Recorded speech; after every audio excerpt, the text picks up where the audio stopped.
Hello students, good morning. जय श्री कृष्णा, राधे राधे सभी विद्यार्थियों को। मैं रवि भारद्वाज साइंस की क्लास में आप सभी का हार्दिक अभिनंदन। दोस्तों, बैक्टीरिया के अंदर रिप्रोडक्शन के बारे में हम चर्चा कर रहे थे और बैक्टीरिया में रिप्रोडक्शन में मैंने आपको दो टाइप बताए थे। पहला बताया था अलैंगिक जनन, एसेक्सुअल रिप्रोडक्शन, जो कि दो मेथड्स के द्वारा बताया था। एक तो बाइनरी फिजन, जिसको अपन द्विविखंडन विधि के नाम से जाना जाता है, और एक बताई थी अंतः बीजाणु विधि, एंडोस्पोर मेथड। उसके बाद मैंने स्टार्ट किया था जेनेटिक रिकॉम्बिनेशन, आनुवांशिक पुनर्योजन, जो कि दूसरा इसका टाइप था, जो कि तीन मेथड्स के द्वारा मैंने आपको बताया था, ट्रांसफॉर्मेशन, ट्रांसडक्शन और एक कॉन्जुगेशन, रूपांतरण, पराक्रमण, और एक हम पढ़ने वाले हैं संयुग्मन। आज की क्लास में हम संयुग्मन से स्टार्ट करते हैं। कॉन्जुगेशन मेथड क्या होता है? बैक्टीरिया के अंदर रिप्रोडक्शन का एक इंपॉर्टेंट मेथड है जो कि जेनेटिक रिकॉम्बिनेशन के अंतर्गत आता है। तो आज का हेडिंग लगाइए संयुग्मन, कॉन्जुगेशन मेथड। जो तीसरा टाइप है हमारा, उसका नाम क्या है?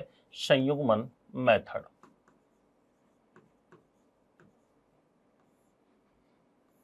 जिसको कहा जाता है कॉन्जुगेशन। क्या कहते हैं? Conjugation method. तीसरा टाइप है इसका, ये जो भी नंबर आपको डालना है। संयुग्मन क्या होता है? संयुग्मन, सबसे पहले तो हम बात करते हैं कि कॉन्जुगेशन मेथड की जो खोज हुई थी सबसे पहले, वो एक वैज्ञानिक थे, लेडरबर्ग एवं टॉटम। क्या नाम था दोस्तों? लेडरबर्ग एवं टॉटम। और इन्होंने एक बैक्टीरिया के अंदर इसकी खोज की थी, इसके बारे में बताया था, जिस बैक्टीरिया का नाम है इकोलाई। तो क्वेश्चन बन सकता है कि संयुग्मन मेथड जो बताया था वो किस बैक्टीरिया में सबसे पहले बताया था? तो याद रखना, इकोलाई में बताया था। एक क्वेश्चन ये भी आ सकता है कि बैक्टीरिया में होने वाली कौन सा मेथड ऐसा है जो लैंगिक जनन के समान दिखाई देता है, सेक्सुअल रिप्रोडक्शन के सेम दिखाई देता है? तो भी आंसर क्या होगा दोस्तों? कॉन्जुगेशन मेथड होगा। होता क्या है एक्चुअली इसमें? इकोलाई जो सेल्स होती है, इकोलाई जो जीवाणु होता है, इसमें दो प्रकार की सेल्स पाई जाती हैं और दोनों ही सेल्स एक युग्म की होती हैं, हैप्लॉइड होती हैं। कैसी होती हैं? हैप्लॉइड होती हैं। तो सबसे पहले तो हम इसके खोजकर्ता की बात करते हैं, जिसकी खोजकर्ता कौन है? लेडरबर्ग एवं टॉटम। खोजकर्ता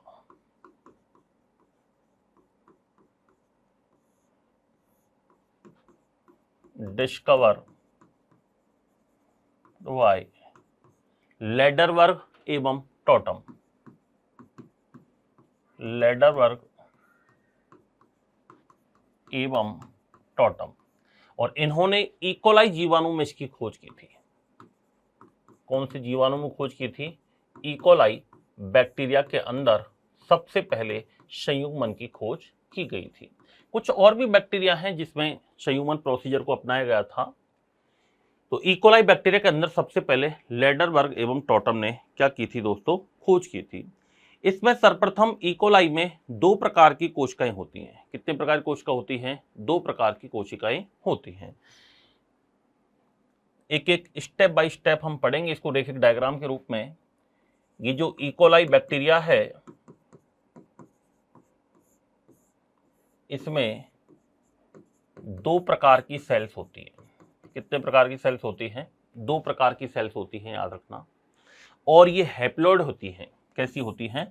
हैप्लॉइड होती हैं, अगुणित होती हैं। हैप्लॉइड होती हैं, अगुणित होती हैं, याद रखना। इसमें क्या होता है? दो प्रकार की कोशिकाएं कौन कौन सी होती हैं? एक तो इसमें होती है दाता कोशिका, जिसको डोनर सेल कहा जाता है। डोनर सेल को फर्टाइल सेल के नाम से भी जाना जाता है। इसको उर्वरक कोशिका भी कहते हैं। इसको नर्स कोशिका भी कहते हैं, मेल सेल के नाम से भी जाना जाता है, या इसको एफ प्लस सेल कहा जाता है। क्या कहा जाता है? एफ प्लस सेल कहते हैं। और दूसरी जो होती है दोस्तों, उसका नाम है ग्राही कोशिका, या उसको एफ माइनस सेल कहा जाता है, या रेसिपिएंट सेल के नाम से जाना जाता है। तो दो प्रकार की कोशिकाएं कौन कौन सी होती हैं इसमें? ये दो प्रकार की जो कोशिकाएं हैं, एक तो होती है जिसका नाम है दाता कोशिका। कौन सी कोशिका है? दाता कोशिका, या इसको कहा जाता है डोनर सेल। क्या कहा जाता है? डोनर सेल कहते हैं। या इसका दूसरा नाम है, इसको उर्वरक कोशिका भी कहते हैं। क्या कहते हैं? इसको उर्वरक कोशिका के नाम से जाना जाता है। इसको फर्टाइल सेल कहते हैं। क्या कहते हैं? इसको फर्टाइल सेल के नाम से भी जाना जाता है। इसको मेल भी कहते हैं। क्या कहते हैं? इसको नर के नाम से जाना जाता है, ये मेल कोशिका होती है। इसको एफ प्लस सेल के नाम से भी जाना जाता है। क्या कहते हैं इसको? एफ प्लस सेल के नाम से भी जाना जाता है। सेकंड वाली जो होती है दोस्तों दूसरे नंबर पर, उसका नाम है ग्राही कोशिका। क्या नाम है? ग्राही कोशिका, जिसको रेसिपिएंट सेल कहते हैं। क्या कहते हैं? रेसिपिएंट सेल के नाम से भी जाना जाता है। RECEPIENT, इसको क्या कहते हैं? रेसिपिएंट सेल कहते हैं। और इसको एफ माइनस सेल कहा जाता है। क्या कहा जाता है? एफ माइनस सेल कहा जाता है। ये एफ पॉजिटिव है, वो कैसी है? एफ नेगेटिव है। अब होता क्या है दोस्तों, ये जो दाता कोशिका होती है, इस दाता कोशिका में विशिष्ट प्रकार की रोम पिलाई उपस्थित होते हैं। रोम पिलाई को सेक्स पिलाई के नाम से जाना जाता है, लैंगिक पिली के नाम से भी जाना जाता है, जो कि इसे ग्राही कोशिका से संयुक्त करते हैं। क्या करते हैं? ग्राही कोशिका से संयुक्त करते हैं। मैंने आपको बताया था बैक्टीरिया की जब स्ट्रक्चर बनाई थी तो उसमें चारों तरफ मैंने बाहर छोटी छोटी हेयर लाइक स्ट्रक्चर्स बनाई थी, उनको क्या कहा जाता है? सेक्स प्लाई कहते हैं। क्या कहते हैं? सेक्स प्लाई कहते हैं। रोम पिली कहा जाता है, जिसके माध्यम से ये ग्राही कोशिका से क्या होती है? कॉन्जुगेट हो जाती है, संयुक्त करने में ये इसको सहायक होती हैं। तो आगे हम बात करते हैं, ये जो डोनर सेल होती है, दाता कोशिका होती है, इसमें सेक्स प्लाई पाई जाती है, या इनको रोम पिली कहते हैं। क्या कहते हैं? रोम पिली कहते हैं। इसमें सेक्स प्लाई पाई जाती है या इनमें रोम पिली उपस्थित होते हैं। ये क्या काम करते हैं? ग्राही कोशिका से संयुक्त करने में सहायक होते हैं। ये क्या काम करते हैं? ग्राही कोशिका से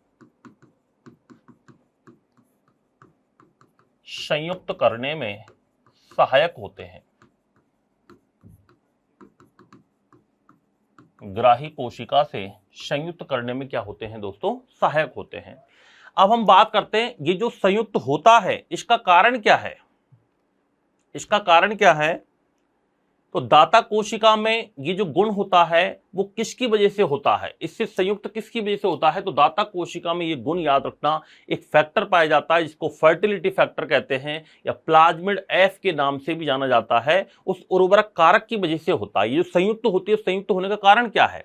इसमें फर्टाइल फैक्टर पाया जाता है, प्लाज्मिड एफ पाया जाता है, जिसकी वजह से ये दाता कोशिका जो होती है वो रेसिपिएंट सेल के साथ क्या हो जाती है? संयुग्मित हो जाती है। ना कि याद रखना गुणसूत्रीय जीन के कारण नहीं होती है। ये सेक्सुअल रिप्रोडक्शन नहीं है, ये है आनुवांशिक पुनर्योजन। एक्चुअली इसमें आनुवांशिक पदार्थों का एक्सचेंज होता है, ना कि कोई सेक्सुअल रिप्रोडक्शन होता है। तो गुणसूत्रीय जीन के कारण ऐसा नहीं होता है। इसका कारण क्या है? इसका कारण है उर्वरक कारक, इसको प्लाज्मिड एफ के नाम से जाना जाता है। तो ये जो गुण है संयुक्त करने में सहायक है, इसका कारण जो है वो है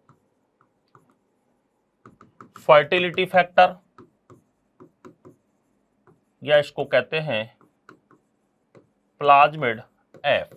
इसकी वजह से, फर्टिलिटी फैक्टर की वजह से, या उर्वरक कारक भी कहते हैं इसको, इस उर्वरक कारक के कारण ये क्या हो जाती है? इसमें ऐड हो जाती है, संयुक्त करने में ये क्या करता है? इसको सहायक होता है।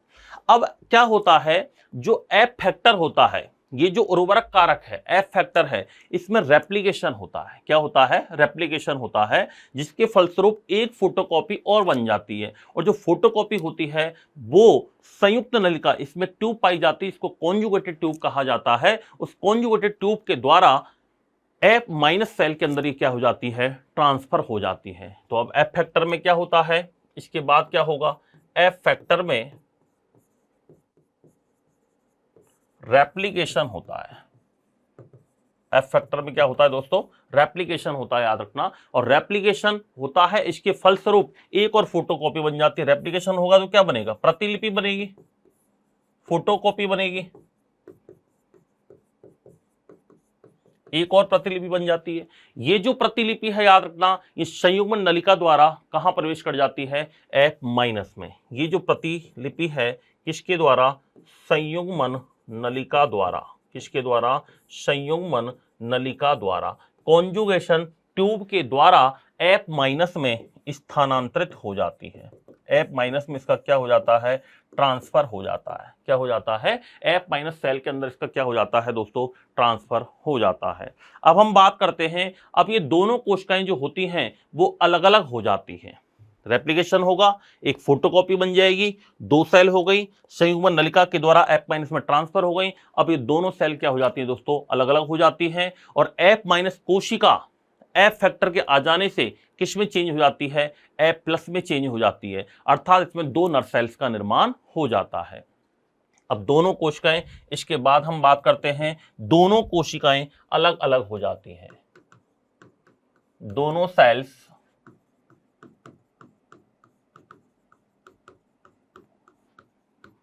अलग अलग हो जाती हैं, दोनों सेल्स क्या हो जाती है दोस्तों, अलग अलग हो जाती हैं और F- कोशिका जो होती है वो F फैक्टर के आ जाने से F+ में बदल जाती है। जब अलग अलग होंगी तो F- जो सेल है वो F फैक्टर के आने से किस में बदल जाती है, F+ में बदल जाती है, F+ के अंदर बदल जाती है। एक F+ पहले वाली, एक F+ नई वाली हो गई। इस प्रकार 2 कोशिकाओं का निर्माण हो जाता है और ये कॉन्जुगेशन मेथड कहलाता है, याद रखना। इकोलाई बैक्टीरियम सबसे पहले इसको देखा गया था। इकोलाई के अतिरिक्त जो कॉन्जुगेशन है वो स्यूडोमोनास, साल्मोनेला और विब्रियो इनके अंदर भी पाया जाता है। तो कुछ जीवाणुओं में कॉन्जुगेशन मेथड के द्वारा भी जेनेटिक रिकॉम्बिनेशन की प्रक्रिया होती है। तो हम लिख सकते हैं कि इकोलाई के अलावा, इकोलाई के अतिरिक्त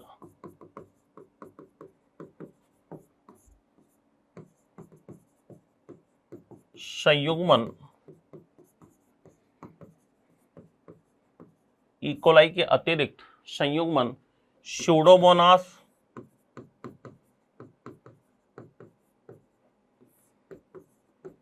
विब्रियो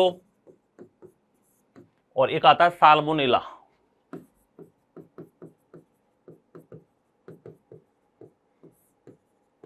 साल्मोनेला में भी पाया जाता है। तो ये 3 बातें हमने पढ़ी हैं दोस्तों इसके अंदर, ट्रांसफॉर्मेशन, ट्रांसडक्शन एंड कॉन्जुगेशन। इस वीडियो में हमने कॉन्जुगेशन मेथड के बारे में पढ़ा है। तो ये मेथड हमारा क्या कहलाता है, कॉन्जुगेशन मेथड। इसका एक डायग्राम के रूप में एक बार अपन इसको और प्ले करते हैं।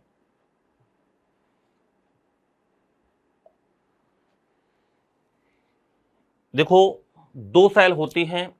सबसे पहले मैंने आपको बताया था इकोलाई के अंदर 2 सेल पाई जाती हैं। एक सेल ये है, एक सेल ये है। इसको हम कहते हैं F+, ये मेल है, याद रखना। ये F- फीमेल है। क्या है ये, फीमेल है। F+ को हमने कहा था दाता कोश का, क्या कहा था, दाता कोश का, या इसको डोनर सेल कहते हैं। क्या कहते हैं, डोनर सेल। इसको कहते हैं रेसिपिएंट सेल। क्या कहते हैं, रेसिपिएंट सेल कहा जाता है। इसके अंदर बैक्टीरियल क्रोमोसोम पाया जाता है। क्या पाया जाता है, बैक्टीरियल क्रोमोसोम पाया जाता है। बैक्टीरियल क्रोमोसोम पाया जाता है। ये भी क्या है, बैक्टीरियल क्रोमोसोम। आगे क्या होगा इनका, कॉन्जुगेशन होगा। क्या होगा, कॉन्जुगेशन होगा। दोनों का क्या हो, कॉन्जुगेशन। कॉन्जुगेशन का अर्थ होता है मिलना।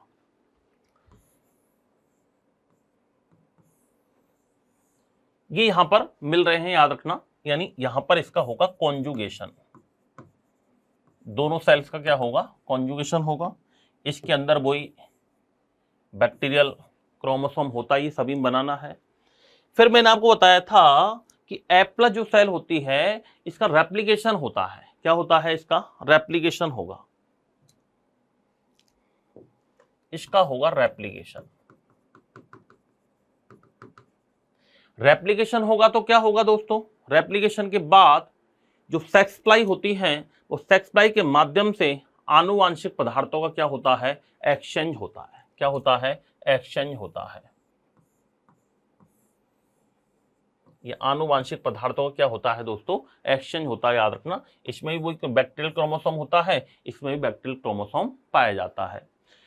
फिर ये दोनों अलग अलग हो जाती है, लास्ट में जाके ये F+ सेल बन जाती है जिसको मेल सेल कहा जाता है, और यहां से एक नई दूसरी F+ सेल बन जाती है। 2 नर कोशिकाओं का लास्ट में निर्माण हो जाता है। ये कहलाते हैं न्यू बोथ F प्लस सेल्स।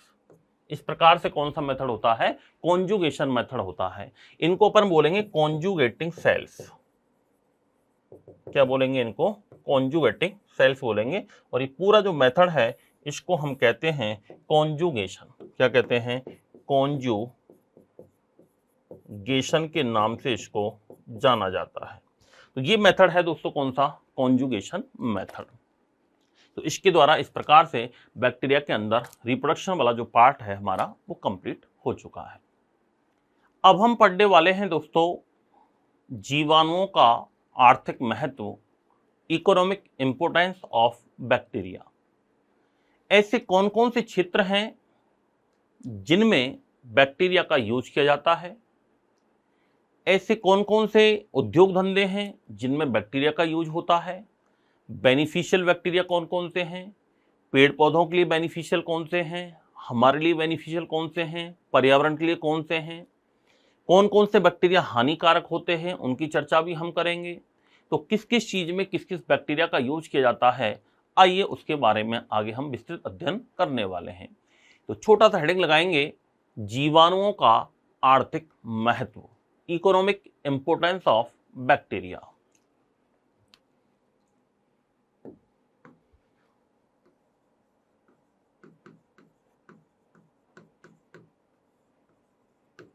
जीवाणुओं का आर्थिक महत्व,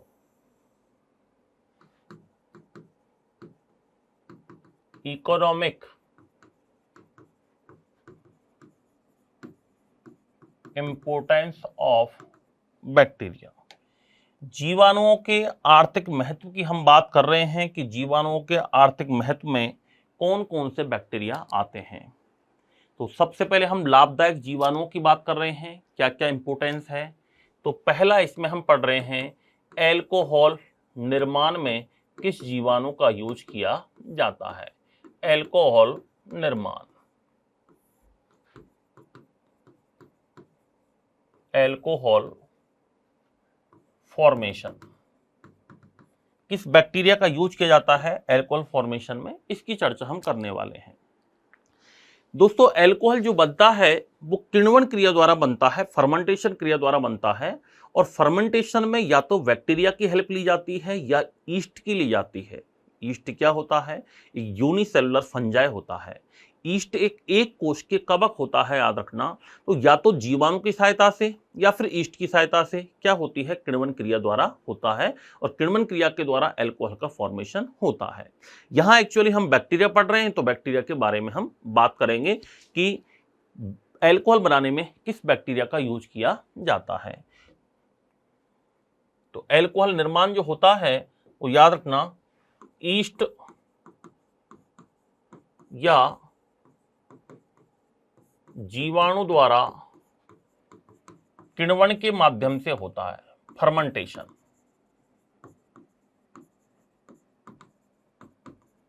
किसके माध्यम से होता है? किण्वन के माध्यम से होता है, फर्मेंटेशन के माध्यम से होता है। ये क्या होता है इसमें? C6H12O6, इसको बोलते हैं ग्लूकोज। क्या कहते हैं इसको? ग्लूकोज कहा जाता है।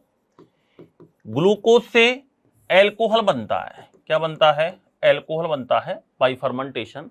इसमें एक बैक्टीरिया का यूज किया जाता है, इसका नाम है सार्सिना वेंट्रिकुलाई। क्या नाम है? सार्सिना वेंट्रिकुलाई, सार्सिना वेंट्रिकुलाई, सार्सिना वेंट्रिकुलाई। ये एक बैक्टीरिया होता है दोस्तों, इसके माध्यम से ग्लूकोज से क्या बन जाता है? एल्कोहल बन जाता है। तो पहला बैक्टीरिया याद रखना, सार्सिना वेंट्रिकुलाई। बोलो क्या नाम है? सार्सिना वेंट्रिकुलाई। अपने मन में भी बोलना है आपको, सार्सिना वेंट्रिकुलाई एक ऐसा बैक्टीरिया है जिसकी सहायता से किण्वन क्रिया द्वारा ग्लूकोज से क्या बन जाता है दोस्तों? एल्कोहल का निर्माण हो जाता है। दूसरा आता है सिरका निर्माण। कौन सा है? सिरका निर्माण, विनेगर फॉर्मेशन। बहुत इंपॉर्टेंट है, कई बार क्वेश्चन आया हुआ है। सिरका निर्माण, विनेगर फॉर्मेशन। ये विनेगर क्या होता है? अचार आदि को लंबे समय तक सेफ रखने के लिए, प्रिजर्व रखने के लिए विनेगर का यूज किया जाता है। विनेगर को सिरका कहते हैं, याद रखना। सिरका में एसिटिक एसिड पाया जाता है। एसिटिक एसिड का 3 से 4% जो सॉल्यूशन होता है उसको क्या कहते हैं? सिरका कहते हैं। क्या कहते हैं दोस्तों? सिरका कहा जाता है। कहने का मतलब है 100 ml वाटर के अंदर यदि आप 4% एसिटिक एसिड मिला दें, 4 ml मिला दें, तो टोटल वॉल्यूम हो जाएगा 104 ml। उसको ना तो अब आप एसिटिक एसिड कह सकते हो, ना ही जल कह सकते हो, उसको क्या कहेंगे? सिरका कहेंगे। क्या कहेंगे? सिरका। जैसे पानी में नींबू मिलाने पर ना तो पानी कह सकते हैं, ना नींबू कह सकते हैं, उसको क्या कहते हैं? शिकंजी कहते हैं। क्या कहते हैं? शिकंजी। उसी प्रकार से दोस्तों जब एसिटिक एसिड को जल में मिला दिया जाता है तो क्या बन जाता है? सिरका बन जाता है। और सिरका बनाने में एसिटोबैक्टर एसिटी जीवाणु का यूज होता है। कौन से जीवाणु का होता है? एसिटोबैक्टर एसिटी जीवाणु का यूज होता है। तो ये इथेनॉल से भी बनता है, याद रखने। क्वेश्चन आता है इथेनॉल से सिरका बनाने में किसका प्रयोग करते हैं? एसिटोबैक्टर एसिटी। तो इथेनॉल से क्या बनता है? विनेगर बनता है, सिरका बनता है, याद रखना। इसमें किसका प्रयोग करते हैं? एसिटोबैक्टर एसिटी। एसिटोबैक्टर एसिटी। बोलो क्या नाम है? एसिटोबैक्टर एसिटी। सिरके में याद रखना एसिटिक एसिड पाया जाता है। क्या पाया जाता है? एसिटिक एसिड पाया जाता है, CH3COOH। एसिटिक एसिड पाया जाता है। एसिटिक एसिड का 3 से 4% विलयन क्या कहलाता है? सिरका कहलाता है। मैं नोट लगा के लिख देता हूं यहां पर। सॉरी। एसिटिक एसिड का 3 से 4% विलयन, 3 to 4% solution of acetic acid is called vinegar. क्या कहते हैं इसको? सिरका कहते हैं। विनेगर के नाम से जाना जाता है। तीसरा हम बात करते हैं, तो 2 पॉइंट हमारे हो चुके हैं। तीसरा जो पॉइंट आता है वो है पौधों से रेशों को अलग करने में। रेटिंग ऑफ फाइबर्स कहा जाता है इसको। जो प्लांट्स होते हैं, पौधे होते हैं, उनसे रेशे प्राप्त करते हैं। जैसे लीनन के रेशे प्राप्त करते हैं, सेलुलोज के रेशे प्राप्त करते हैं, भांग के रेशे प्राप्त करते हैं, जूट के रेशे प्राप्त करते हैं, पटसन के रेशे प्राप्त करते हैं। तो ये जो रेशे अलग करते हैं, इनमें याद रखना बैक्टीरिया का यूज किया जाता है। एक तो क्लोस्ट्रीडियम का यूज होता है। किसका यूज होता है? क्लोस्ट्रीडियम का। एक आता है ब्यूटायरिक एसिड बैक्टीरिया। कौन सा बैक्टीरिया है? Butyric acid bacteria. ये जो बैक्टीरिया हैं, इनका यूज पौधों से रेशों को अलग करने में किया जाता है। तो तीसरा पॉइंट आता है हमारा पौधों से रेशों को अलग करने में। पौधों से रेशों को अलग करने में। पौधों से रेशों को अलग करने में किसका प्रयोग करते हैं? याद रखना, बैक्टीरिया का प्रयोग करते हैं। इसको कहते हैं रेटिंग ऑफ फाइबर्स। क्या कहते हैं? रेटिंग ऑफ फाइबर्स कहा जाता है। एग्जाम्पल की हम बात करें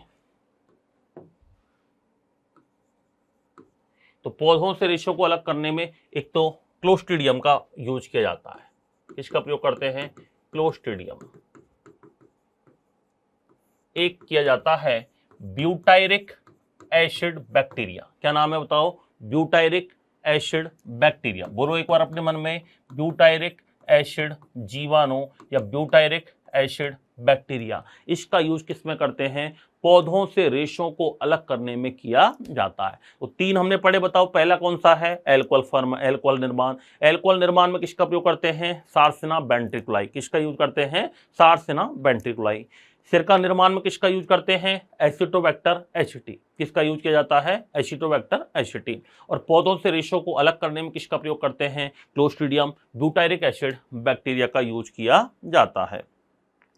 चौथा पॉइंट आता है चाय एवं तंबाकू में गंध से संबंधित।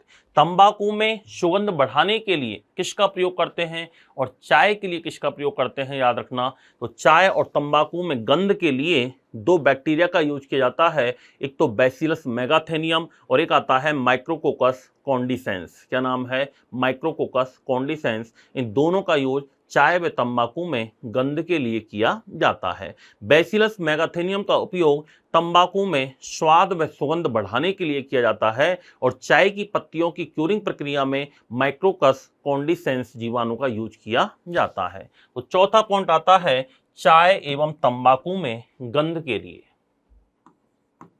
चाय एवं तंबाकू में गंध हेतु,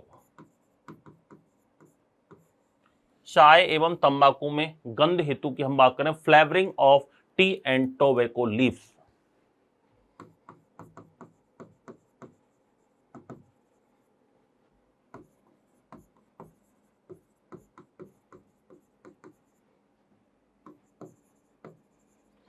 इनकी जो पत्तियां होती है इनमें स्वाद बढ़ाने के लिए, गंध बढ़ाने के लिए बैक्टीरिया का यूज किया जाता है। कौन कौन से बैक्टीरिया हैं?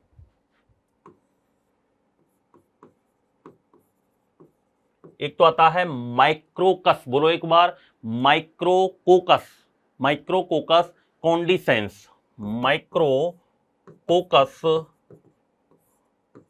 कॉन्डिसेंस, क्या नाम है? माइक्रोकोकस कॉन्डिसेंस। और एक आता है इसमें बैसिलस मेगाथेनियम, क्या नाम है? बैसिलस मेगाथेनियम। ये बैक्टीरिया है, इनका यूज किसमें किया जाता है? चाय व तंबाकू में गंध के लिए किया जाता है। किसमें करते हैं? चाय व तंबाकू में गंध के लिए। पांचवा आता है खाल की सफाई करने में। जो जानवरों की खाल होती है उस खाल की सफाई करने में भी याद रखना बैक्टीरिया का यूज किया जाता है। खाल की सफाई करने में भी बैक्टीरिया का यूज किया जाता है। क्लीनिंग ऑफ हाइड्स, इसको इंग्लिश में बोलते हैं क्लीनिंग ऑफ हाइड्स। खाल की सफाई करने में भी याद रखना बैक्टीरिया का यूज करते हैं। और एक बैक्टीरिया आता है एनीसेपेरोट्रोपिक, क्या नाम है? एनीसेपेरोट्रोपिक। इस बैक्टीरिया का यूज खाल की सफाई करने में किया जाता है। तो इसमें किसका प्रयोग करते हैं? एनीसेपेरोट्रोपिक,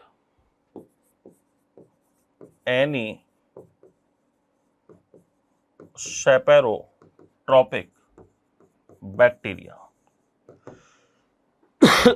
एनीसेपेरोट्रोपिक बैक्टीरिया का यूज किसमें करते हैं? खाल की सफाई करने में किया जाता है।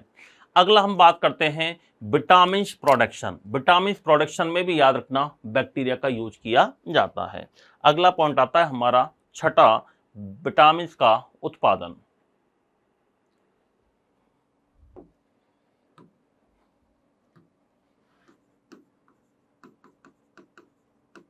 विटामिन उत्पादन में विटामिन प्रोडक्शन। विटामिन उत्पादन में भी दोस्तों याद रखना बैक्टीरिया का यूज किया जाता है। एक बैक्टीरिया होता है क्लोस्ट्रीडियम ब्यूटाइलिकम, जिसका यूज किया जाता है विटामिन B2 बनाने में। विटामिन B2 का केमिकल नेम होता है राइबोफ्लेविन। क्या होता है? राइबोफ्लेविन कहते हैं उसको। लैक्टोफ्लेविन भी कहा जाता है, ओबोफ्लेविन भी कहते हैं, याद रखना। तो विटामिन B2 बनाने में क्लोस्ट्रीडियम ब्यूटाइलिकम का प्रयोग करते हैं। किसका प्रयोग करते हैं? Clostridium butylicum. तो इससे बैक्टीरिया है क्लोस्ट्रीडियम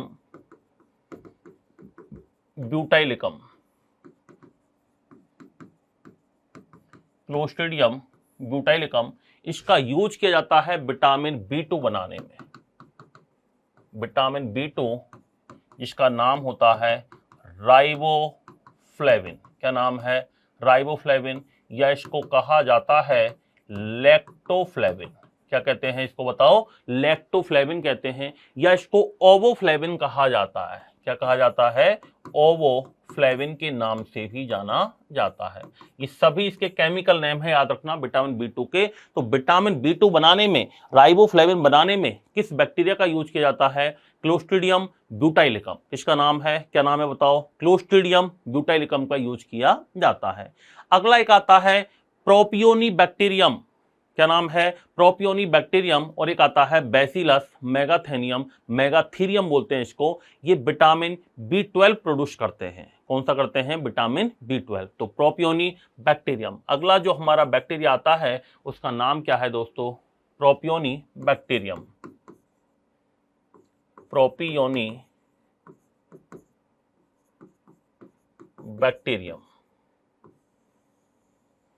प्रोपियोनी बैक्टीरियम, इसको अपन लिख सकते हैं PROPIONIBACTERIUM,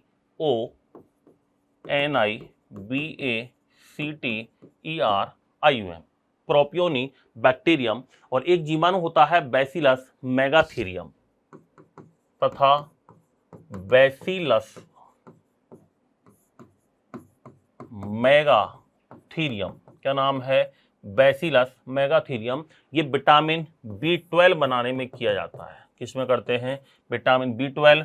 B12 का केमिकल नेम क्या होता है बताओ, साइनोकोबाल्मीन। क्या नाम है, B12 का रासायनिक नाम क्या होता है, साइनोकोबाल्मीन। विटामिन के बारे में हम चर्चा करेंगे विटामिन वाले चैप्टर में। तो विटामिन B12 का रासायनिक नाम क्या हो गया, साइनोकोबाल्मीन।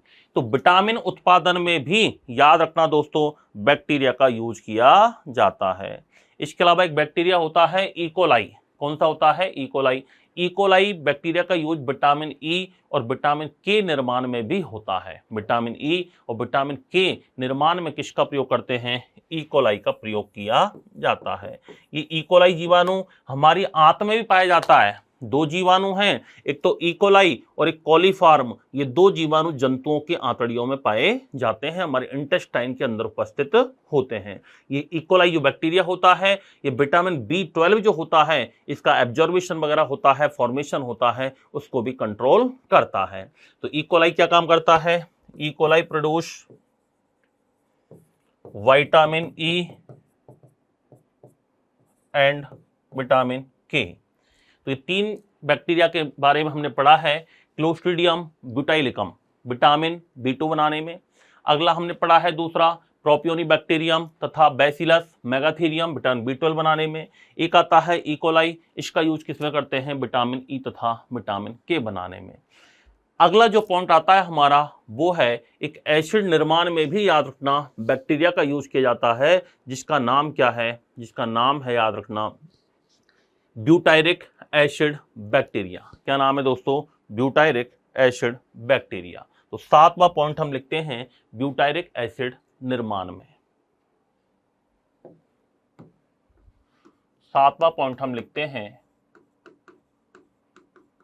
ब्यूटायरिक एसिड निर्माण। Butyric acid formation, butyric acid formation. Butyric acid निर्माण में किसका यूज किया जाता है, तो याद रखना एक बैक्टीरिया है जिसका नाम है क्लोस्ट्रीडियम एसिटोब्यूटाइलिकम। क्या नाम है बताओ, क्लोस्ट्रीडियम एसिटोब्यूटाइलिकम एक बैक्टीरिया है जिसका यूज किण्वन क्रिया में भी होता है। और किण्वन क्रिया द्वारा ग्लूकोज से क्या बनाया जाता है दोस्तों, ब्यूटायरिक एसिड का निर्माण किया जाता है। तो C6H12O6 इससे क्या बनता है, याद रखना ब्यूटायरिक एसिड बनता है।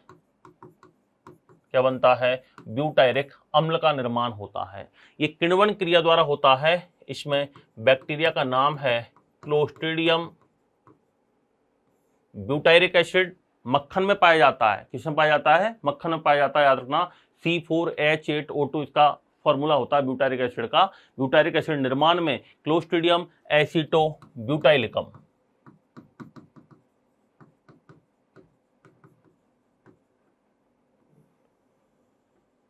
क्लोस्ट्रीडियम एसिटोब्यूटाइलिकम का यूज करते हैं। ये फर्मेंटेशन क्रिया द्वारा होता है। ऐसा कौन सी क्रिया द्वारा होता है, फर्मेंटेशन के द्वारा ऐसा होता है।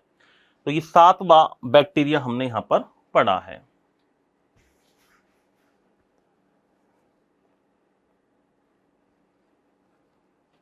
अगला पॉइंट वेरी इंपॉर्टेंट, और जनरली एवरीडे लाइफ में हम सुनते हैं कि गंगा का जो पानी है वो अति शुद्ध है। गंगा के पानी में कभी कीट नहीं पनपते हैं, कभी कीड़े नहीं पनपते हैं। क्यों, क्या कारण है प्योरिटी ऑफ गंगा वाटर, क्या रीजन है गंगा के पानी के शुद्ध होने का। तो दोस्तों धर्म तो मानता है कि गंगा माता है इसलिए वहाँ का पानी शुद्ध है, उस पानी में कभी कीड़े नहीं पड़ते हैं। लेकिन विज्ञान इन चीज़ों को नहीं मानता है। विज्ञान उसकी खोज करता है, तह तक जाता है, और विज्ञान ने क्या पता लगाया है कि गंगा के पानी के अंदर एक बैक्टीरियोफेज पाया जाता है, या गंगा के पानी में एक बैक्टीरिया भी पाया जाता है जिसका नाम है बडेलो विब्रियो बैक्टीरियोबोरस। क्या नाम है? बडेलो विब्रियो बैक्टीरियोबोरस। एक बैक्टीरिया होता है जिसकी वजह से गंगा का पानी हमेशा क्या रहता है? शुद्ध रहता है, गंगा का पानी खराब नहीं होता है। एक गंगा के पानी में बैक्टीरियोफाज भी होता है जो कि बैक्टीरिया वगैरह को क्या हो जाता है? खा जाता है। याद रखना, बैक्टीरियोफाज होता क्या है? बैक्टीरियोफाज एक वायरस का टाइप है। एनिमल वायरस, प्लांट वायरस के अलावा एक वायरस का तीसरा टाइप होता है जो अपन पढ़ेंगे नेक्स्ट वाले उसमें वायरस वाले चैप्टर के अंदर। तो तीसरा पार्ट होता है उसको बोलते हैं बैक्टीरियोफाज, जीवाणुभोजी कहते हैं हिंदी में, याद रखना। और जीवाणुभोजी जो होता है वो इनको संक्रमित करके खा जाता है, कीट वगैरह को, इसलिए गंगा का पानी कभी खराब नहीं होता है। तो 8वां पॉइंट लिखना, गंगा जल की शुद्धता के लिए, गंगा जल की शुद्धता।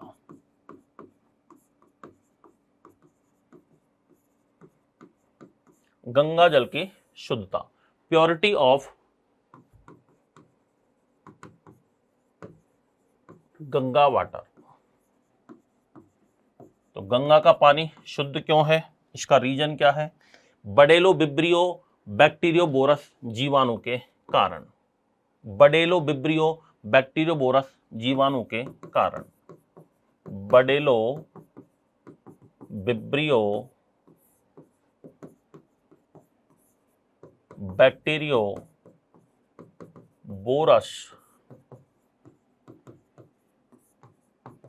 जीवाणु के कारण। बडेलो विब्रियो बैक्टीरियोबोरस जीवाणु के कारण। याद रखना, गंगा का पानी हमेशा शुद्ध रहता है।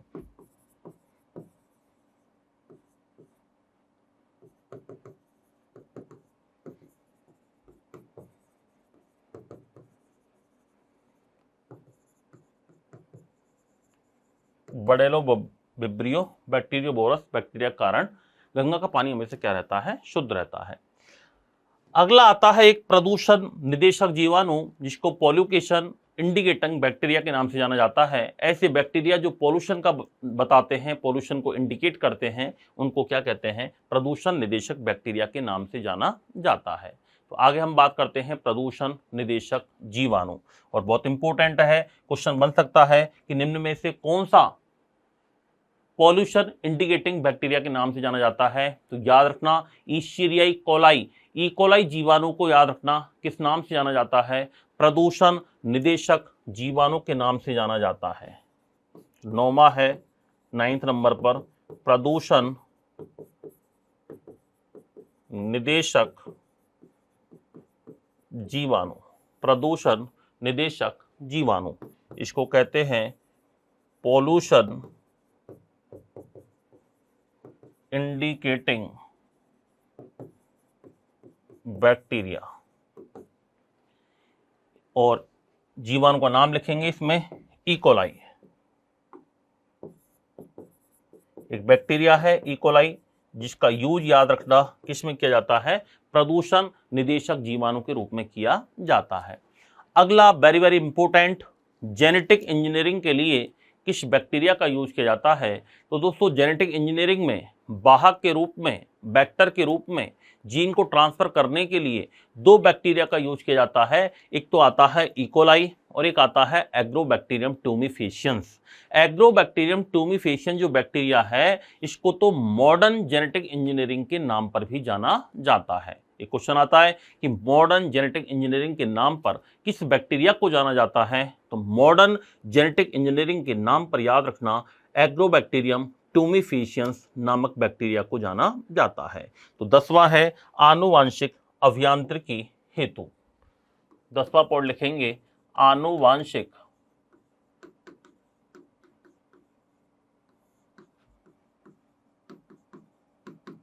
अभियांत्रिकी हेतु।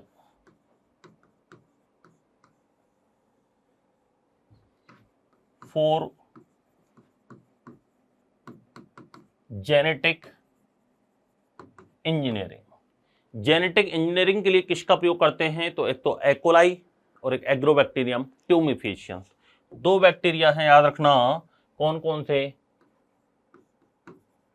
एक तो किया जाता है ई कोलाई का, क्या नाम है? ई कोलाई, बोलो एक बार, ई कोलाई। दूसरा कौन सा है? Agrobacterium tumefaciens. क्या नाम है दोस्तों? Agrobacterium tumefaciens. Agro bacterium tumefaciens. क्या नाम है?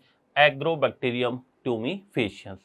एग्रोबैक्टीरियम ट्यूमीफेशियंस और इकोलाई बैक्टीरिया है, याद रखना, ये ग्राम नेगेटिव बैक्टीरिया होते हैं और इनका यूज जेनेटिक इंजीनियरिंग के अंदर किया जाता है। किसमें किया जाता है? जेनेटिक इंजीनियरिंग में। ग्राम नेगेटिव बैक्टीरिया के एग्जांपल हैं ये। जनरली इकोलाई के बारे में आ सकता है, तो ग्राम नेगेटिव बैक्टीरिया है।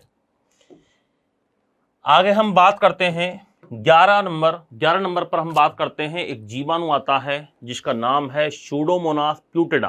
क्या नाम है? सूडोमोनास प्यूटेडा, जिसको ऑयल क्लीनिंग बैक्टीरिया के नाम से जाना जाता है, तेल साफ करने वाले जीवाणु के नाम से जाना जाता है। कई बार दोस्तों पानी वगैरह में तेल फैल जाता है, बड़े बड़े समुद्रों में तेल फैल जाता है, तो उसके लिए तो सुपर बग का यूज भी किया जाता है। और तेल साफ करने वाले जीवाणु का नाम क्या है? सूडोमोनास प्यूटेडा। तो अगला पॉइंट है तेल साफ करने वाले जीवाणु। क्या साफ करने वाले बताओ? तेल साफ करने वाले जीवाणु।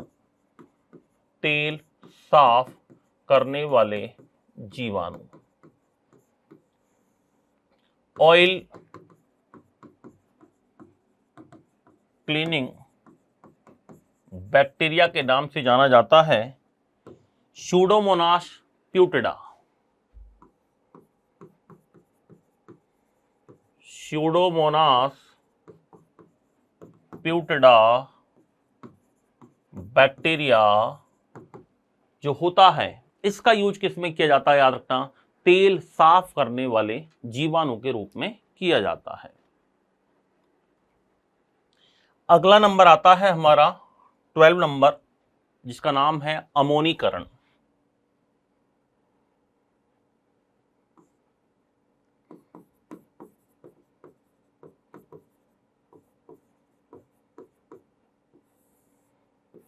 इंग्लिश में इसको बोलते हैं अमोनिफिकेशन।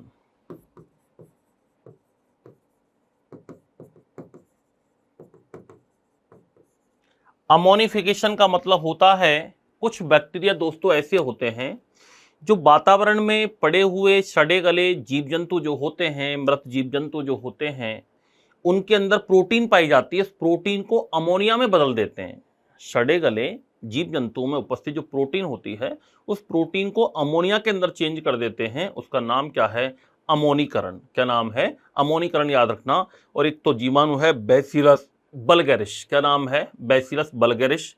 एक आता है बैसिलस माइकोइडिस और एक आता है बैसिलस रेमोसस। ये जो बैक्टीरिया होते हैं, बैसिलस रेमोसस, बैसिलस माइकोइडिस और बैसिलस बल्गेरिस, ये बैक्टीरिया क्या काम करते हैं? वातावरण में उपस्थित सड़े गले मृत जीवाणु में उपस्थित प्रोटीन को अमोनिया के अंदर चेंज कर देते हैं। किसके अंदर बदल देते हैं? ये अमोनिया के अंदर बदल देते हैं। तो अमोनीकरण में हम लिख सकते हैं कि कुछ जीवाणु वातावरण में उपस्थित, कुछ जीवाणु वातावरण में उपस्थित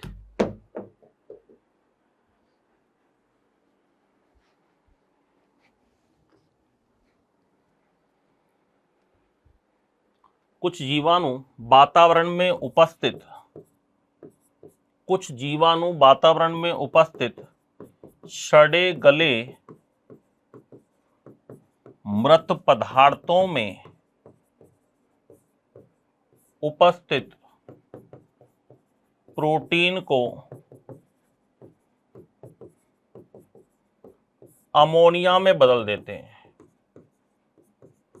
किसमें बदल देते हैं? अमोनिया के अंदर बदल देते हैं। जैसे बैसिलस बल्गेरिस, बैसिलस बल्गेरिस कौन सा बैक्टीरिया है? बैसिलस बल्गेरिस। एक होता है बैसिलस माइकोइडिस, बैसिलस माइकोइडिस। एक होता है बैसिलस रेमोसस, बैसिलस रेमोसस, बैसिलस रेमोसस। याद रखना, ये जो बैक्टीरिया हैं, ये क्या काम करते हैं? अमोनीकरण का कार्य करते हैं। क्या काम करते हैं? अमोनीकरण का कार्य करते हैं। तो 12 हमारे पॉइंट हो चुके हैं, याद रखना। अगला जो हमारा 13वां पॉइंट आता है उसका नाम है नाइट्रीकरण। क्या नाम है दोस्तों? नाइट्रीकरण। एक तो होता है अमोनिफिकेशन, एक होता है नाइट्रीकरण। ये इंपॉर्टेंट है।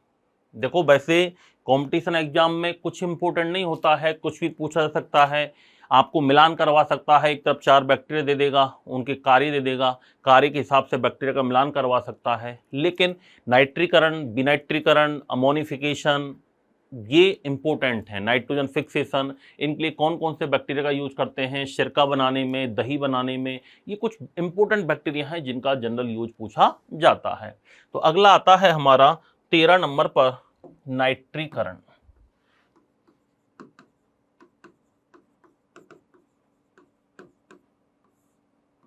नाइट्रिफिकेशन।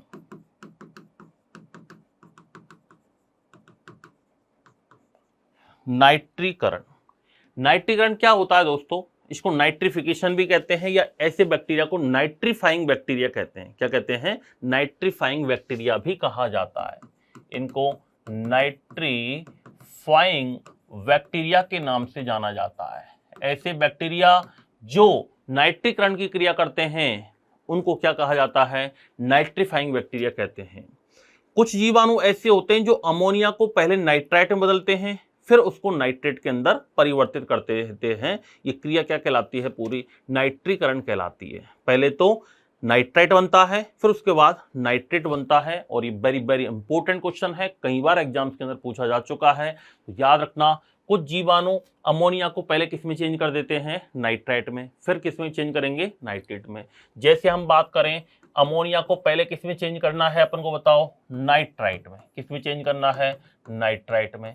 नाइट्राइट का मतलब होता है NO2-। क्या होता है? NO2-। इसमें एक बैक्टीरिया का यूज करते हैं जिसका नाम है नाइट्रोसोमोनास। क्या नाम है? नाइट्रोसोमोनास। अमोनिया से नाइट्राइट बनाने में नाइट्रोसोमोनास बैक्टीरिया का यूज किया जाता है। और फिर ये जो NO2 है, इससे क्या बनेगा? नाइट्रेट बनेगा। क्या बनेगा? नाइट्रेट बनेगा। याद रखना, इसमें एक बैक्टीरिया का यूज किया जाता है जिसका नाम है नाइट्रोबैक्टर। क्या नाम है? नाइट्रोबैक्टर। तो 2 बैक्टीरिया हमने पढ़ लिए, नाइट्रोसोमोनास और एक नाइट्रोबैक्टर। इंपोर्टेंट है, फिर से बोल रहा हूं इंपोर्टेंट है। नाइट्रोसोमोनास का यूज कहां होता है? अमोनिया से नाइट्राइट बनाने में। कहां किया जाता है? अमोनिया से नाइट्राइट बनाने में। और NO2 से NO3 बनाने में नाइट्रोबैक्टर का यूज किया जाता है। इसको कहते हैं नाइट्राइट, इसको कहते हैं नाइट्रेट। बोलो क्या कहते हैं? नाइट्रेट कहते हैं। तो इसमें नाइट्रोबैक्टर का यूज किया जाता है। तो ये हम 13 बैक्टीरिया हम पढ़ चुके हैं। कितने हम पढ़ चुके हैं? 13 बैक्टीरिया के बारे में हम चर्चा कर चुके हैं। आगे हम बात करते हैं और कौन कौन से ऐसे जीवाणु हैं जिनका यूज लाभदायक जीवाणु के रूप में किया जाता है दोस्तों। तो आज का ये जो जीवाणु का आर्थिक महत्व वाला टॉपिक है, इसका ये फर्स्ट पार्ट मान के चलना। अभी कंप्लीट बैक्टीरिया के बारे में हमने नहीं पढ़ा है लाभदायक।